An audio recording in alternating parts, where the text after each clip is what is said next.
their thoughts and their ideas. So I thought, I first want to also acknowledge Sarasota Memorial. A lot of their board members are here today. I appreciate their leadership, and it's a huge impact in this community. I remember when Sarasota got voted, or this region got voted, is the #1 best place to live and work in America by Money Magazine. I asked the guy when he came in town, what was the criteria? At the top of the list is quality health care. So with that, I want to thank them. I'd like to introduce Dr. Kurt Vulture. He's going to give us a little bit of an update from his perspective. Thanks, Doctor. Thank you. Yeah. Thank you, Congressman. As a lung doctor, I routinely see the effects of red tide on our patients, elderly patients, COPD, asthma, but even those who don't have lung conditions will go outside, start coughing, have the irritants. Now that's one aspect of red tide. I've also had several physicians come up to me and say, you know, is there a correlation between this disease process I'm seeing and red tide? And my answer to them is we just don't know. We do not have that information. I've done literature search. I'm the director of clinical research here, therefore am frequently approached with questions about red tide, and we just do not have the information. And that's why I would like to thank Congressman Buchanan for starting the ball rolling on this, as we won't have any investigation or research unless there is funding for it. Somebody has to say, you know, this is important enough question to be answered, and we're willing to sponsor some research. And that's why having both Moat and Ross Camp here is a wonderful, wonderful thing to maybe initiate some early red tide research. Thanks, Doctor. Let me just mention this gentleman. Sometimes people say, is anybody listening in Washington? He approached me, Dr. Mike Mullins. This has been maybe 3 or 4 months ago, and he said, and I don't know if that's exact timing, but roughly, him and others to say, this is something clearly we need to take a look at. I'm not sure where it goes, but we need the dollars to get the research. With that, Dr. Mike Mullins. Yes, thanks very much. So the background to this is, as Executive Director of the Ross Camp Institute, we have been looking at central nervous system disorders, neurologic disorders for many years, Alzheimer's disease, Gulf War illness, traumatic brain injury. What they have in common is inflammation. So it's a natural thing for us to look at red tide and the neurotoxin that it releases, because we know from animal studies it can cause inflammation. We also know that it can accumulate in the liver and in the brain. And in our clinic, in our neurology clinic, we see folks coming and complaining about neurological symptoms which they attribute to red tide exposure. And then finally, as Kurt was just saying, we know that certain groups of individuals are very vulnerable to red tide, such as asthmatics. So what we're doing initially is looking with volunteers at the blood levels of the neurotoxin and see if that correlates with the symptoms of which they complain, but over a long period of time. And surprisingly, there are no long-term follow-up studies in humans to see whether there are long-term consequences, and we need to know the answer to that. Hopefully the answer is there aren't any problems on the neurological side and other sides, but we just need to find that out. I must add my thanks to Congressman Buchanan for taking the lead on this and bringing down through NIH the much-needed funds for us to do these studies and let our residents know. Thank you. Let me add on NIH. I've got a meeting we're going to schedule this week to talk to them about getting those dollars here as much as we can locally. Last but not least, Dr. Michael Cosby. I was involved with Moat Marine for many years, a vice chair many years back, but I can tell you he's taken it to a whole nother level. He's providing a lot of leadership, Moat is, not just this region, but throughout Florida. With that, Dr. Cosby. Thank you very much, Congressman. It's a pleasure to be here. It's really an honor to be here with the representatives from 2 powerhouses that we have here, Ross Camp and the Sarasota Hospital here. I really want to thank the Congressman for not just listening, and he does listen, but for being able to follow through with action. Last year, he was able to secure a significant plus-up on the environmental impact side of red tides by securing additional funding for NOAA. And this year, he's following through with really the other side of the equation, which is the human health impact side of the equation. MODE is known as a leader in the world in terms of red tide research, harmful algal bloom research, but what most people aren't aware of is that MODE also led the field component of a 7-year study looking at some of the initial linkages between red tide and human health impact here in Sarasota. That was just the beginning. It was a relatively elementary study, but we got a lot of good information out of it.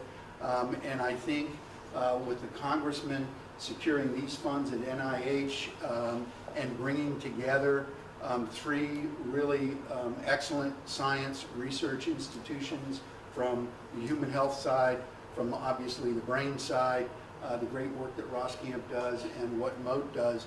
I think we're putting together a great team here, and we've got someone that is really giving us the fuel to be able to look at the real impacts of this. When we look here at Sarasota Memorial alone, previous studies have calculated that there is about up to a $4 million capitalized cost of the human health problem that we have from people having to come into the emergency room during red tide. But the longer term issue of exposure is one that we really need to look at, and I think we'll be able to do that together very well, and I just want to applaud the congressman for following through and getting us this funding.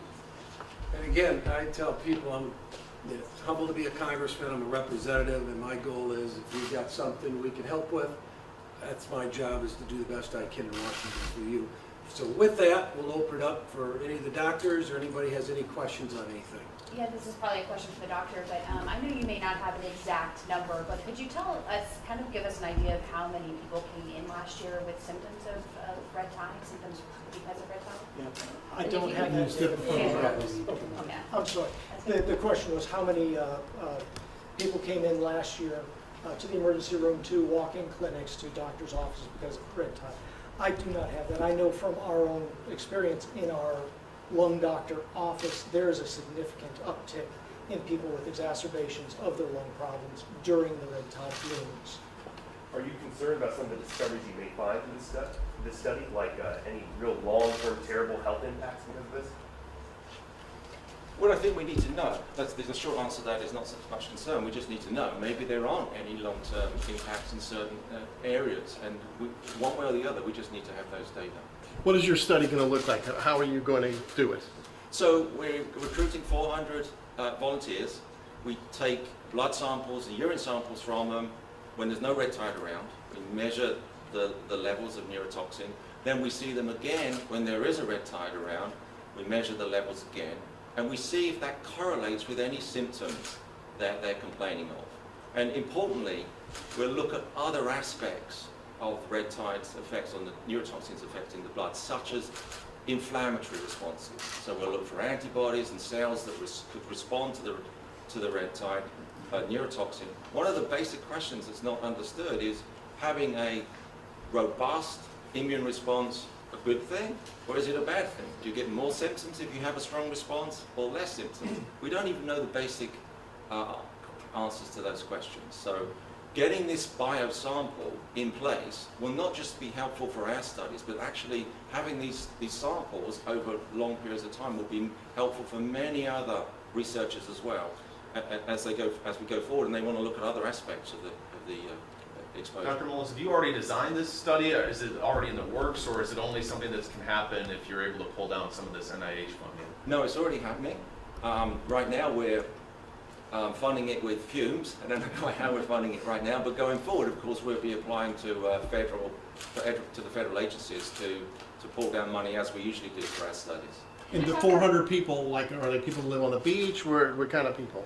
So both. It's folks that live in the area in its entirety, including some inland, because we want controls, but also people that either work or live in coastal areas. And we're asking them, how much time do they spend near the water? How much time, are they away from the water? We are quantifying that, and we're, of course, comparing that with the known amount of red tide in the water during the times that they're exposed. Congressman, we saw a big economic drop during red tide, and a lot of that was people being afraid to come here because they didn't know what these health impacts would be if they were even in the general area of the Suncoast. Do you think that this could help during the next red tide outbreak to just, help people feel better about what the, either way, if we know or we don't know? The environment, as I said in the chamber, is good business. Water quality is the most important issue, I think, to Florida. And I think I've had a delegation. I brought every member together. I think we had 22 of the 27 there. And all of us agree, Democrats and Republicans, we've got to bring whatever resources we need. What I've asked them to do is provide me the science. I'll work to get you the money. And it won't be just me. It'll be a bipartisan effort. We can't afford, that's, environmentally, to not have this work in a big way. Even Lake Okeechobee, when you see that, I've seen on CNN, where you got guacamole and some animal or something's trying to move across the lake. It's a disaster for Florida. And we get 100 million visitors a year. We don't need that. I was concerned initially when the doctor came in about the impact, if they did find something, but I think you got to err on the side of doing the right thing. And I appreciate the leadership from all of these, because we've got to work together as a team, all of us. And, I remember in 1970, we had 7 million people in Florida. We got 21 million and then hundreds of millions of visitors a year. There is some human impacts on that. But what I found, I talk to 10 people, sometimes I get to 10 different answers. That's why I go to them. I want them to have the money, the research, provide the science, and then, and wherever that takes us, it takes us. And I'll help provide the funding. And I want to also compliment the state, because they stepped up in a big way. Over the years, you get $1 million or so, but I think $12, $14 million a year is going to be a great investment to help minimize the red tide. We're not going to eliminate it, from what I've been told, but we can minimize it, and there are human factors involved here. How long do you anticipate this study to go for, if you didn't already say? Our study will probably run for 2.5, 3 years. That's what we're expecting. Yeah. So the Ross Camp Institute, I first met you when you were on at Golf Game. How many people have you approached you for this study, and what are their concerns when they're contacting you? So we have 50 folks that have signed up already. We have blood banked already. It's been a great response, and their concerns are our concerns. It's the same ones we share today. Is there effect? And I think what you see is some people are much more affected than others, not just with pulmonary complaints, but with other complaints. And we need to understand that and understand why that is, and is there anything we can do about it, going forward. Yeah. What are your hopes for the future beyond this setting? Are you hoping that new drugs can be produced or new sort of warning systems? We're always about treatment. Right? The Institute's always about treatment. We've developed treatments for Alzheimer's disease, for illness, and we're always looking to do that. And so this may well be amenable to treatment if specific individuals are at risk. I mean, at the end of the day, this is one molecule binding to another. You can usually interrupt that. So yeah, we'll always have our eye out for new treatments. Dr. Crosby, maybe a question for you. Obviously, this area was devastated by red tide last year. Is there a chance in the near future we can see something like that again? Is there a chance? Yes. There's no question about it. You don't want to sugarcoat it. It is the last event that we had was probably in the top 5 or 6 in terms of duration and intensity. It's not the worst one, but it's right up there. We don't want to see that again. I think the funding that the congressman has secured last year and now this year, as well as the state funding that was quite instrumental with developing a 6-year initiative to develop mitigation technologies to fight the impacts of red tide, is incredibly important. Mitigation strategies that might be able to decrease the amount of aerosolized brevetoxin. When we're talking about human health impacts and the respiratory kinds of impacts that you've heard talked about by my 2 colleagues here, this all stems from the fact that the brevetoxin is aerosolized from the ocean into the atmosphere and can travel inland.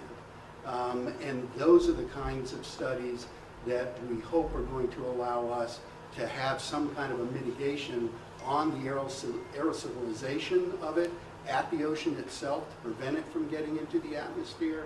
And then there are ways that we think we will be able to develop to minimize the ability to actually inhale the brevetoxins as well. So I think, again, by the three organizations working very closely together here, we each have assets and capabilities that really can be leveraged very well together with the support of the funding that the Congressman has secured.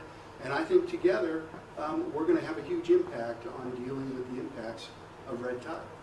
You know, there isn't red tide Let me right just now. add one thing along that line. You know, red tide funding, I've watched it for 20 years, comes and goes as we have the bouts. This was a longer bout. But this is the first time I ever remember where it was getting into downtown Sarasota and downtown Bradenton. I've never seen that historically before. So I think, you know, this has all gone to another level, and we need to bring that level of intensity with it as well to support these organizations so we can get the proper science. Yeah, I was going to say that this isn't something where we're seeing a lot of red tide right now in the water. You know, how accurate is it going to be doing these studies now without those high levels of red tide?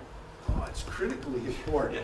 You have to get baseline studies, whether it's in the environment or whether it's human beings. The baseline before the red tide is here is critically important in order to assess the level of impact, whether it's the environment or whether it's humans. Yeah, absolutely, because folks complain about symptomatology, which they attribute to red tide, even long after red tide is gone.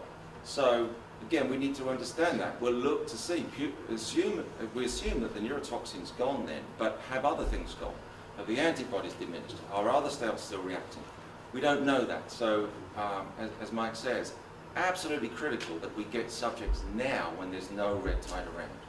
But you said this study was going to last about 3 years. Do we Yes. need it to last until there is a red tide event so you can really see the effects of when there is red tide around? Well, sadly we do, yes. Congressman, you touched on this earlier, but what is the status of your bill? So this passed as a standalone bill, or this is part of the larger funding agreement that is moved ahead in the House, and the Senate has to pass it here, and it involves the raising the debt ceiling as well? Well, we're hoping that it's passed the House. So the goal is to try to get in the Senate, but it was very bipartisan, so we expect the same thing to happen in the Senate. It could be multiple vehicles, ideally, but I'm just excited about it. It has passed, and we're going to get it It passed as a done. standalone bill in the House? I think so, yeah. Yeah, I'll take a look at that and see, because sometimes they go multiple ways, sometimes they get voice voted as part of a larger package or standalone. Most things aren't standalones today that I've done over the years. Usually it's part of another package that gets done, so that might be the case. How are you guys trying to get people to be part of this research? And what would you ask from the people in this area to be part of this research? Well, you guys are fantastic in this regard, because you actually bring in more volunteers than our own efforts. So this is going to be very important. But yeah, social media on our website, obviously, but the more attention I think we get about it, the easier it is for us to recruit. Is there a specific type of person or a specific type of age group? Nothing? No. Be totally random? Yes. Okay. I would only add that, and I haven't been asked this, but all age groups, but I'd like to, because we do have the most seniors in the top 5 in the country. I want to make sure we're looking at clearly at the seniors that have, I think, and I don't know this, will have greater risk. That's just my sense of it. If they already have issues or some challenges and they're out on the water, the beach, St. Armand Circle, I want to know about that. Well, with that, I want to thank everybody for coming, and we appreciate you covering this. As he mentioned, it's important we get this out here so we can do the studies. And I want to thank all 3 organizations. Let's give them a round of applause. Thank you, John.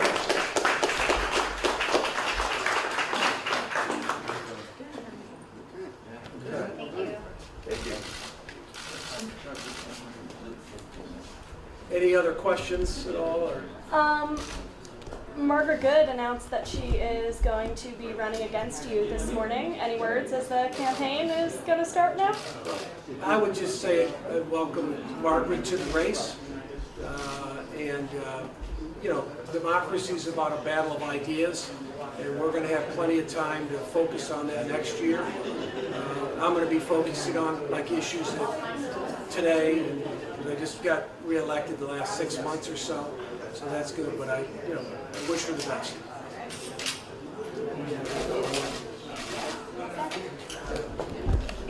Thank you. Thanks, thank you. Appreciate you coming. Okay, I've been covering Red Tide for 33 years. There's nothing wrong with it. Hey, Zach. Let me look.